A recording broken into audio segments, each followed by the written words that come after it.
नमस्कार साथियों, हिंदी ज्ञान धारा में आप सभी का हार्दिक स्वागत है।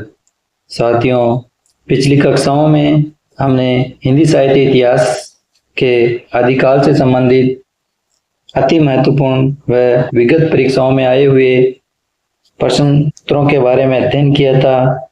आज की कक्षा में भी हम आदिकाल से संबंधित अति महत्वपूर्ण और विगत परीक्षाओं में आए हुए प्रश्नों उत्तरों के बारे में अध्ययन करेंगे। आज का हमारा पहला प्रश्न है, राहुल सांकृत्यायन ने हिंदी का पहला कवि किसे माना है? ए चंद्रबरदाई, बी स्वयंभू, सी मुंज, डी शरयपाद। राहुल सांकृत्यायन ने हिंदी का पहला कवि किसे माना है? ए चंद्रबरदाई को, बी स्वयंभू को, सी मुंज को, डी शरयपाद को। इसका सही आंसर होगा डी। राहुल सांकृत्यायन ने शरयपाद को हिंदी का पहला कवि माना है और स्वयंभू को डॉक्टर राम कुमार वर्मा ने स्वयंभू को हिंदी का पहला कवि और चंद्रबरदाई को आचार्य शुक्ल ने हिंदी का प्रथम महाकवि व इनके ग्रंथ पृथ्वीराज रासो को हिंदी का प्रथम महाकाव्य माना है।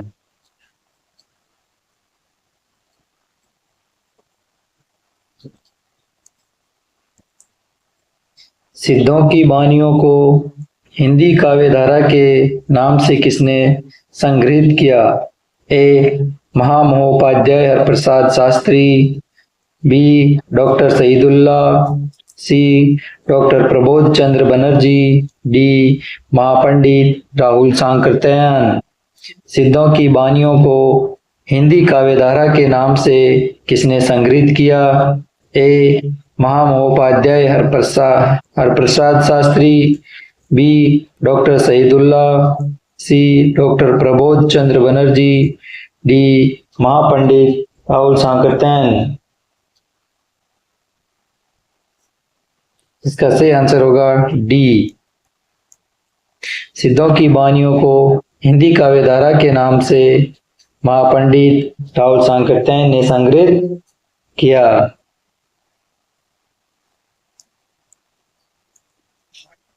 सांकेतिक अर्थ में रखने के कारण इनकी वाणियों की भाषा को संध्या भाषा कहा गया। सांकेतिक अर्थ में रखने के कारण इनकी वाणियों की भाषा को संध्या भाषा कहा गया। ए सिद्ध, बी नाथ, सी सूफी, डी कबीर। यानी किनकी भाषा को संध्या भाषा कहा गया? ए सिद्धों की भाषा को, बी नाथों की, सी सूफियों की भाषा को, डी कबीर की भाषा को। इसका सही आंसर होगा ए नाथों की भाषा को, सिद्धों की भाषा को संध्या भाषा कहा गया है। आदिकालीन राष्ट्र साहित्य की प्रमुख प्रवृत्तियां। ए युद्धों का सजीव वर्णन इस साहित्य की अन्यतम विशेषता है। बी इसमें शौर्य और विलासिता का स्वाभाविक और जीवंत चित्रण हुआ है। सी श्रृंगार रस और वीर रस का एक साथ चित्रण राष्ट्र साहित्य की महत्वपूर्ण विशेषता है। डी अपने आश्रयदाताओं तथा उनकी प्रेम कहानी की प्रशंसा करना। ये राष्ट्र साहित्य की क्या है? प्रमुख प्रवृत्तियां हैं। विद्यापति इनमें से किस रचना के आधार पर मैथिल कोकिल कहलाए? ए पदावली, बी कीर्ति पताका, सी कीर्ति लता, डी उपरोक्त सभी। विद्यापति इनमें से किस रचना के आधार पर मैथिल कोकिल कहलाए? ए पदावली, बी कीर्ति पताका, सी कीर्ति लता, डी उपरोक्त सभी। इसका सही आंसर होगा ए। यानी विद्यापति पदावली रचना के आधार पे मैथिल कोकिल कहलाए। पदावली की रचना मैथिली भाषा में की गई है, मैथिली भाषा में। और कीर्ति पताका व कीर्ति लता की रचना अवहट्ट में। तीनों रचनाएं विद्यापति की है। चंदन बाला रास के रचयिता है। ए जिनधर्म सूरी, बी विजय सेन सूरी, सी जिनदत्त सूरी, डी आसगू। ये चंदन बाला रास के रचयिता है। ए जिनधर्म सूरी, बी विजय सेन सूरी, सी जिनदत्त सूरी, डी आसगू कवि। इसका सही आंसर होगा डी, यानी चंदन बाला रास के रचयिता आशगु है। चंदन बाला रास के रचयिता आशगु है। जिनधर्म सूरी की रचना का नाम स्थूलीभद्र रास है, स्थूलीभद्र रास है। जिनधर्म की सूरी की रचना का नाम स्थूलीभद्र रास है। विजय सेन सूरी की रचना का नाम रेवंतगिरी रास है, रेवंतगिरी रास है, रेवंतगिरी रास है, रेवंतगिरी रास है। और जिनदत्त सूरी की रचना का नाम उपदेश रसायन, उपदेश रसायन रास, उपदेश रसायन रास, उपदेश रसायन रास है। अमावस्या के घरी झिलमिल चंदा, पूनम के घरी शूर, नाद के घरी बयंद गरजे, बाजंत अनहद तूर। उपरोक्त काव्यांश में अनहद नाद की स्थिति को व्यक्त करने वाले योगी संत का नाम। ए जायसी, बी गोरखनाथ, सी जालंधर, डी नामदेव। अमावस्या के घरी झिलमिल चंदा, पूनम के घरी सूर, नाद के घरी बयंद गरजे, बाजंत अनहद तूर। उपरोक्त काव्यांश में अनहद नाद की स्थिति को व्यक्त करने वाले योगी संत का नाम है। ए जायसी, बी गोरखनाथ, सी जालंधर, डी नामदेव। इसका सही आंसर होगा बी गोरखनाथ।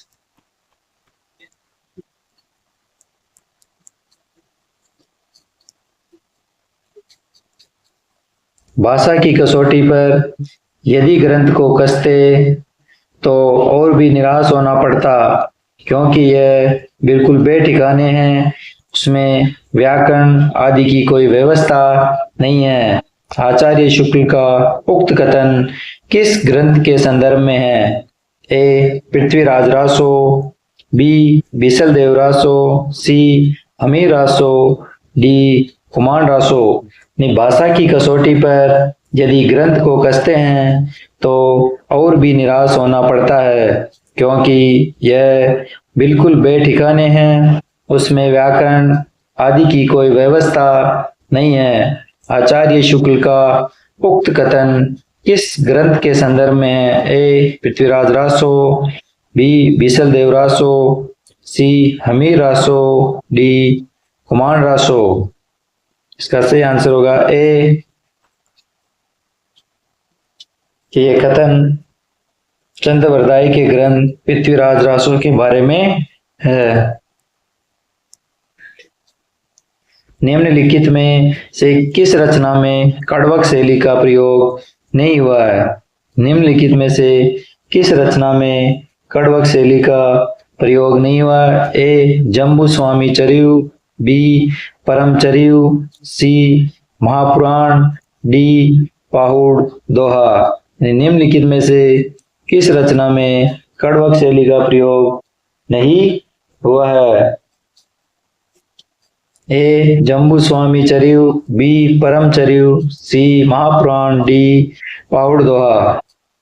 इसका सही आंसर होगा डी पाहुड़ दोहा रचना में कड़वक शैली का प्रयोग नहीं हुआ।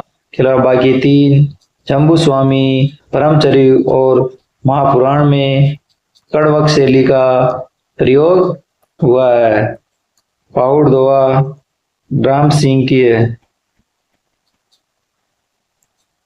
पाहुड़ दोहा राम सिंह करते इनमें से कौन सा ग्रंथ लौकिक चरित्र काव्य माना जाता है? इनमें से कौन सा ग्रंथ लौकिक चरित्र काव्य माना जाता है? ए भविष्य कहा, बी योगसार, सी परमार्थ प्रकाश, डी पाउड़ दोहा। इनमें से कौन सा ग्रंथ लौकिक चरित्र काव्य माना जाता है? ए भविष्य का, बी योगसार, सी परमात्म प्रकाश, डी पाहुड़ दोहा। इसका सही आंसर होगा ए भविष्य का। इनमें से भविष्य का ग्रंथ लौकिक चरित्र काव्य हैं जो धनपाल का है, योगसार और परमात्म प्रकाश जोइंदू, और पाहुड़ दोहा राम सिंह का है।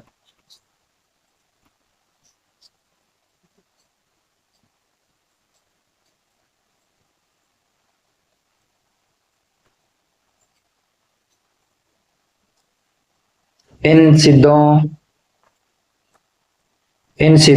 एवं नाथों में सबसे पुराना है। इन सिद्धों एवं नाथों में सबसे पुराना ए शरप्पा, बी मच्छंद्रनाथ, सी कणप्पा, डी गोरखनाथ। यानी इन सिद्धों में व नाथों में सबसे पुराना है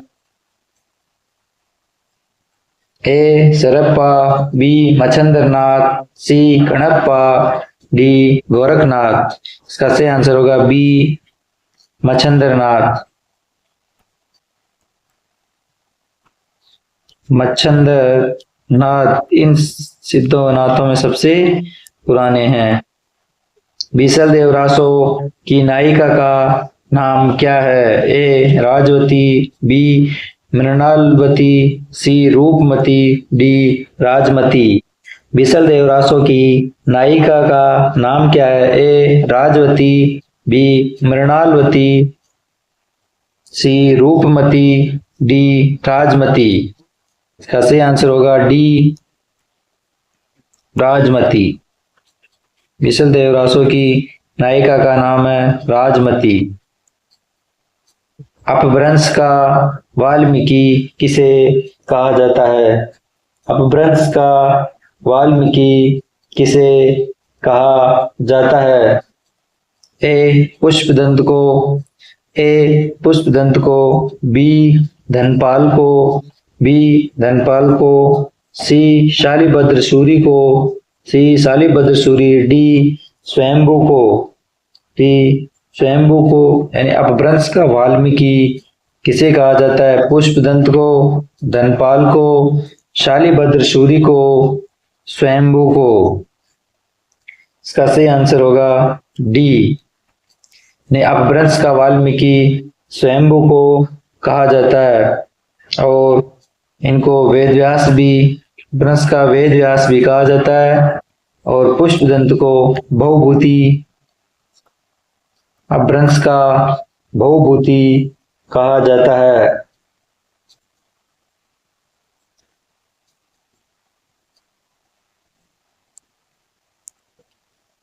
किस विद्वान ने हिंदी साहित्य के प्रारंभिक काल को वीर गाथा काल नाम दिया? किस विद्वान ने हिंदी साहित्य के प्रारंभिक काल को वीर गाथा काल नाम दिया? ए जॉर्ज ग्रियर्सन ने, बी आचार्य रामचंद्र शुक्ल ने, सी राहुल सांकृत्यायन ने, डी राम कुमार वर्मा ने। ए जॉर्ज ग्रियर्सन ने, बी आचार्य रामचंद्र शुक्ल ने, सी राहुल सांकृत्यायन ने, डी राम कुमार वर्मा ने। का सही आंसर होगा बी। हिंदी साहित्य के प्रारंभिक काल को वीर गाथा काल नाम आचार्य रामचंद्र शुक्ल ने दिया। पंडित हजारी प्रसाद द्विवेदी ने भक्ति साहित्य से वास्तविक हिंदी साहित्य का आरंभ माना है क्योंकि ए अपभ्रंशाभास हिंदी भक्ति काल तक आते आते काव्य भाषा के रूप में स्थापित हो जाती है और हिंदी का स्वरूप स्पष्ट हो जाता है। बी आदिकालीन हिंदी उलटवासी शैली के कारण दूर है। पुरानी हिंदी में ब्राह्मणों के कर्मकांड एवं वर्णाश्रम व्यवस्था पर तीव्र प्रहार किया गया। डी आदिकाल से लेकर भक्ति काल तक की रचनाएं पुरानी हिंदी में मिलती है। पंडित हजारी प्रसाद द्विवेदी ने भक्ति साहित्य से वास्तविक हिंदी साहित्य का आरंभ माना, क्योंकि अपभ्रंशाभास हिंदी भक्ति काल तक आते आते काव्य भाषा के रूप में स्थापित हो जाती है और हिंदी का स्वरूप स्पष्ट हो जाता है। बी आदिकालीन हिंदी उलटवासी शैली के कारण दूर है। पुरानी हिंदी में ब्राह्मणों के कर्मकांड एवं वर्णाश्रम व्यवस्था पर तीव्र प्रहार किया गया है। आदिकाल से लेकर भक्ति काल तक की रचनाएं पुरानी हिंदी में मिलती है। इसका सही आंसर होगा ए। अपभ्रंशाभास हिंदी भक्ति काल तक आते आते काव्य भाषा के रूप में स्थापित हो जाती है और हिंदी का स्वरूप स्पष्ट हो जाता है, इसलिए इसका सही आंसर होगा ए। राठौरारी ख्यात में किन ग्रंथों का उल्लेख हुआ है? राठौरारी ख्यात में किन ग्रंथों का उल्लेख हुआ है? ए हमीर आसो और पृथ्वीराज विजय, बी जय चंद्र प्रकाश और जय मयंक जसचंद्रिका, सी पृथ्वीराज रासो और परमाल रासो, डी पवम चरियु और रिठनेमी चरियु।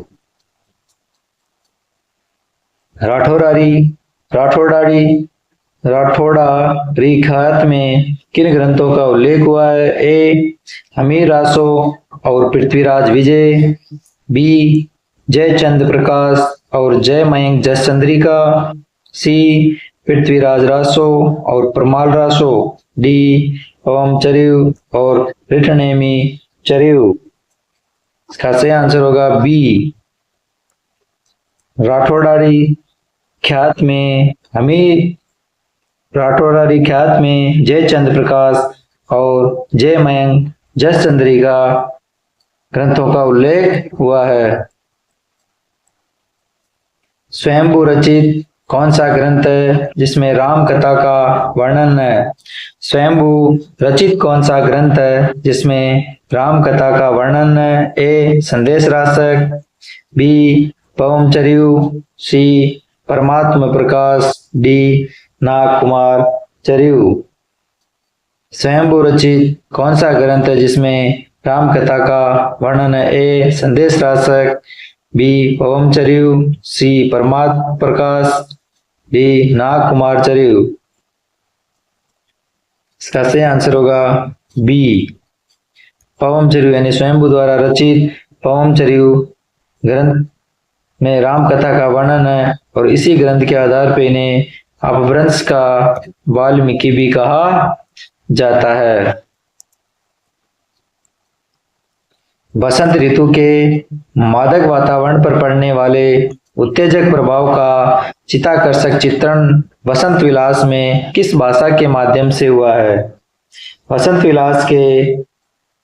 बसंत ऋतु के मादक वातावरण पर पड़ने वाले उत्तेजक प्रभाव का चित्ताकर्षक चित्रण बसंत विलास में किस भाषा के माध्यम से हुआ? ए तत्सम प्रधान संस्कृत भाषा, बी बोलचाल की ठेठ अवधी भाषा, सी अपभ्रंश मिश्रित राजस्थानी डिंगल, डी अपभ्रंश मिश्रित ब्रज भाषा।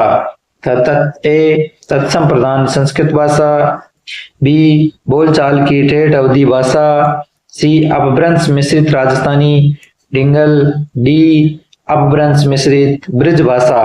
इसका सही आंसर होगा डी कि अपभ्रंश मिश्रित ब्रज भाषा अर्थात पिंगल भाषा में इसका वर्णन मिलता है।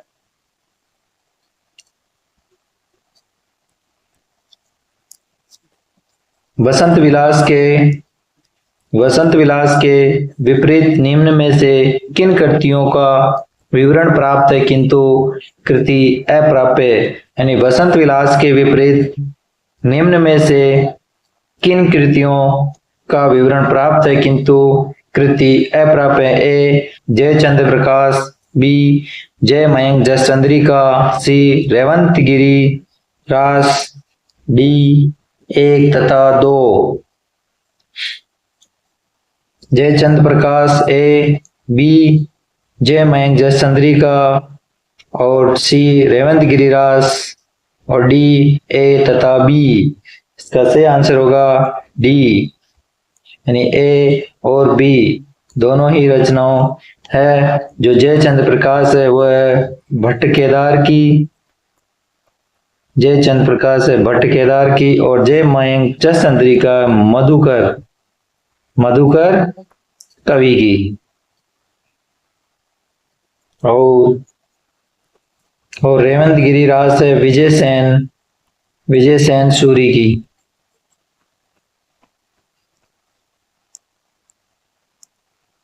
खुसरोकृत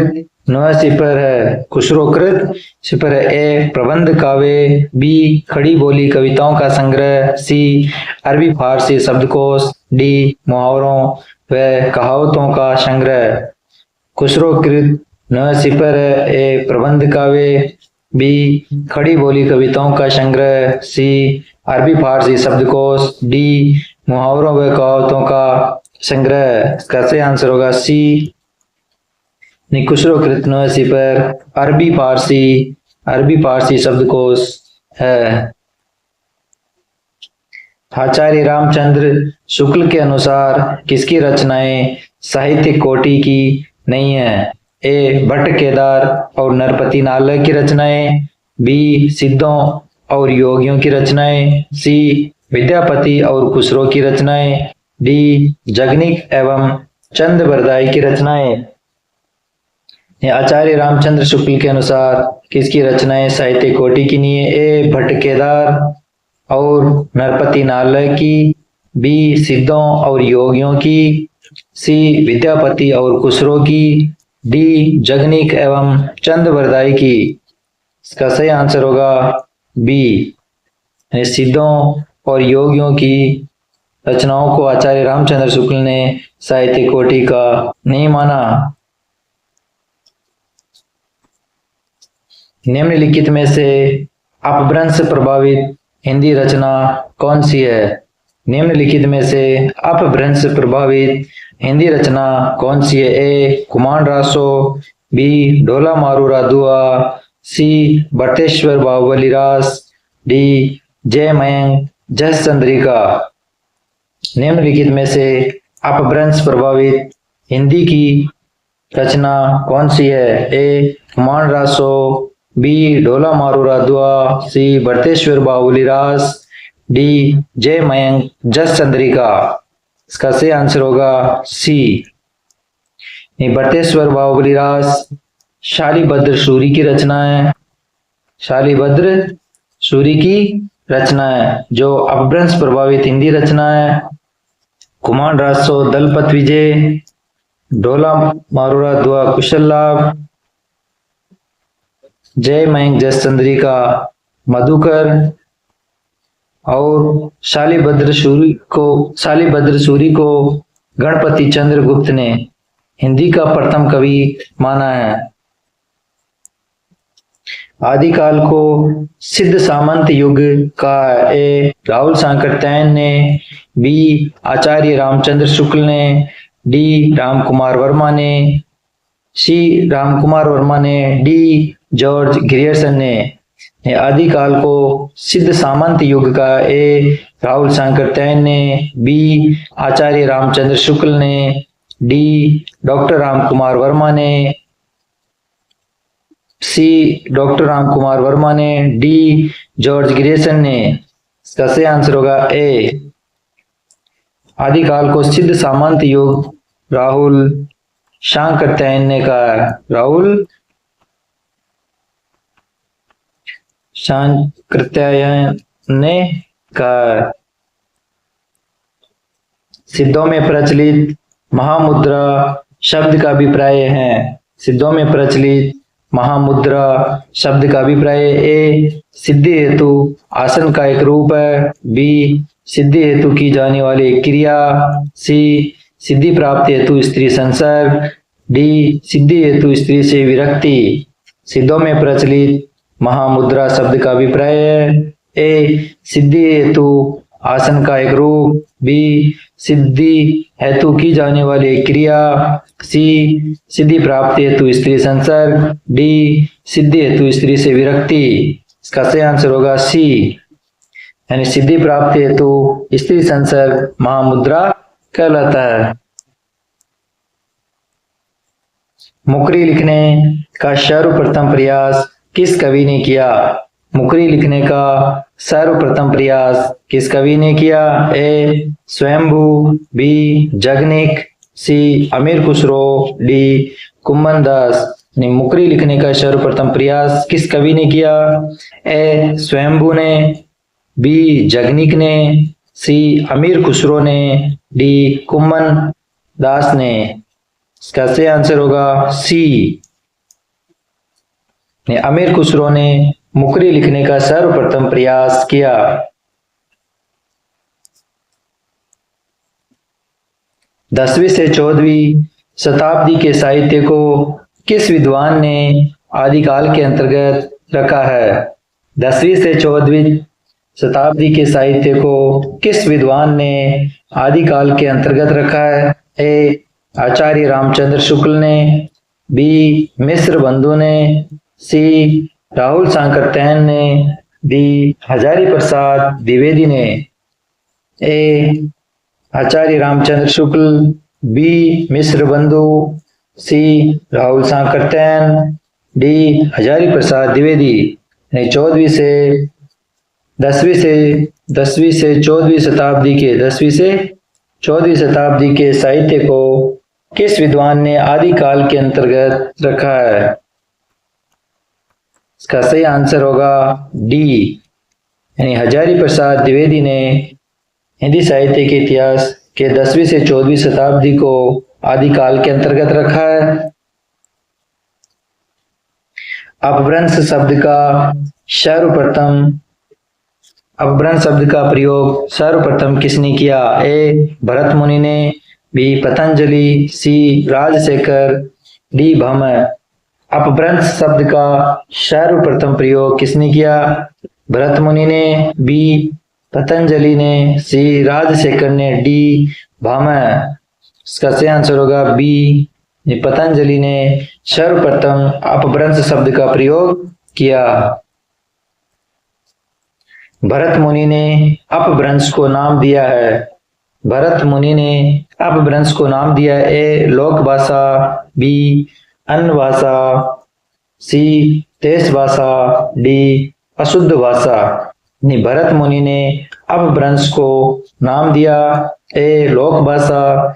बी अन्य भाषा। सी देश भाषा। डी अशुद्ध भाषा। इसका सही आंसर होगा सी देश भाषा। भरत मुनि ने अपभ्रंश को देश भाषा नाम दिया। आज का अपना अंतिम प्रश्न है कि जन्म काल की दृष्टि से निम्नलिखित कवियों का सही क्रम है। जन्म काल की दृष्टि से निम्नलिखित कवियों का सही क्रम है। ए जगनिक, खुसरो, श्रीधर, चंद्रवरदाई। बी खुसरो, श्रीधर, चंद्रवरदाई, जगनिक। सी चंद्रवरदाई, जगनिक, खुसरो, श्रीधर। डी श्रीधर, खुसरो, चंद्रवरदाई, जगनिक। जन्म काल की दृष्टि से निम्नलिखित कवियों का सही क्रम है।